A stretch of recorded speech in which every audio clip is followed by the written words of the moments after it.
Hello everyone, welcome back to the channel. I hope you're all doing good. In today's video, we're going to be discussing what's in my camera bag for 2026.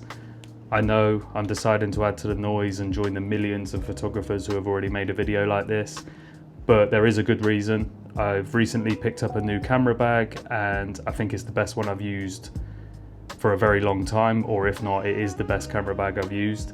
So I thought this may add some value for you guys if you're on the search for a bag. Also, I've been chopping and changing my gear, so I thought I'd just update you on what I'm actually using on a day-to-day basis when I'm going out doing street photography. If you're new here, my name's Robbie. I make videos around street photography, used cameras, and just documenting my photo walks around Copenhagen or wherever I am in the world. If you're interested in that type of thing, feel free to hit the subscribe button, really helps the channel. With that being said, let's jump into the camera bag. The camera bag that I'm using is from a company called VSGO. I actually came across this brand from a guy called Kirk Lepetan. I follow him on Instagram and it popped up on my feed and I just thought it doesn't really look so much like a camera bag, and that's the type of bags that I'm into. Comes with this fidlock design, so it's like a magnet that you just pull, can open it up, has a zip top, and then it's got the dividers inside. It's got a little sleeve at the back so you can chuck things in there. It's also got a little zip on the front so you can chuck things inside here, and it's also got a little magnetized, I don't know, it's not a clasp because there's nothing there, but it's got a little magnet on the back that you can stuff things down inside here as well. And I just really like the paracord strap. As you know, in Copenhagen we get a shit ton of rain, so it's important for me to have a bag that's weather resistant. And then it also has this like Velcro patch on the front. They did send some Velcro patches, but I'm not the biggest fan of them. They look a bit cheesy, so I'm on the lookout for Velcro patches from like some of my favorite clothing brands, football team, whatever, so I can just chuck them on the front. But super happy with the size of the bag. Yeah, very good. So let's say I'm going out for a day of street photography with the Nikon ZF. I like to keep my bag fairly simple. I don't like to bring a ton of stuff with me. I've also got pockets on my trousers and stuff, so my phone, keys, AirPods will go in there. Nikon ZF itself, just with the 40mm f2 lens, fits nicely in the middle. Yeah, there's not much to be said about that. It's my main photography camera. In the side compartments, I carry my Osmo Nano. I'm gonna go out on a limb here and say this is the best camera I've ever owned.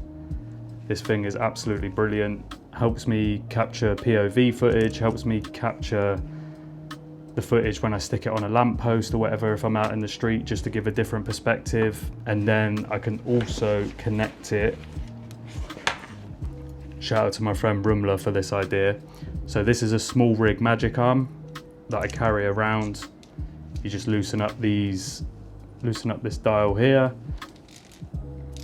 and I can screw this into the bottom of the Nikon ZF. Then I can just sit the Osmo Nano on top of this magnetic attachment from K&F Concept. This thing just gives a completely different perspective when I'm out on the street. Yeah, it just adds to the B-roll experience. I can get another angle, make it a bit more interesting with just such a tiny camera. If you don't already have one of these, I suggest going out to buy one. That's the only camera that I would try and sell you. And then in the back sleeve, I just chuck in my neck mount for the Osmo Nano. Just chuck that under my t-shirt for the POV footage. Just adds another element to the videos. And then in this back sleeve here, I just carry this little DJI pouch that carries my microphones. If I'm out in the streets and I need to do a talking segment, I can just keep the microphones in there. Super easy. And if it's wide angle street photography that I'm going out to do, then I'll take the Nikon Coolpix A, which actually, I didn't show it in the last video, but it did come with the original Nikon case. And so I can just chuck that in the bag as well. Same kind of setup with the Osmo Nano, the small rig magic arm. I'll just chuck that in the bag instead of my Nikon ZF. And I'm currently filming on the DJI Pocket 4, but it comes with this pouch. Chuck it in this sleeve here, and then that can just sit in one of the side sleeves inside the bag as well. I don't actually take the DJI Pocket 4 out that much. I just use it on my desk here for my talking head videos. If you're interested, the reason I upgraded from the Pocket 3 purely because of the film tones that match the Osmo Nano and the internal recording, so I don't need to worry about SD cards. You may notice in my bag that I don't actually carry that many SD cards because I use 128 gig SD cards for the ZF and the Coolpix A, so I never really run out of storage. when I'm out shooting. Same for batteries. I do have extra batteries for both of these cameras. I'm more inclined to take it for the Coolpix A because that will run out of battery faster. But when I'm shooting with the Nikon ZF, I leave the screen closed up, and I can get a full day of shooting with one battery on that. So yeah, it's a pretty simple setup. I thought I would just show you quickly what I have. But yeah, very quick video.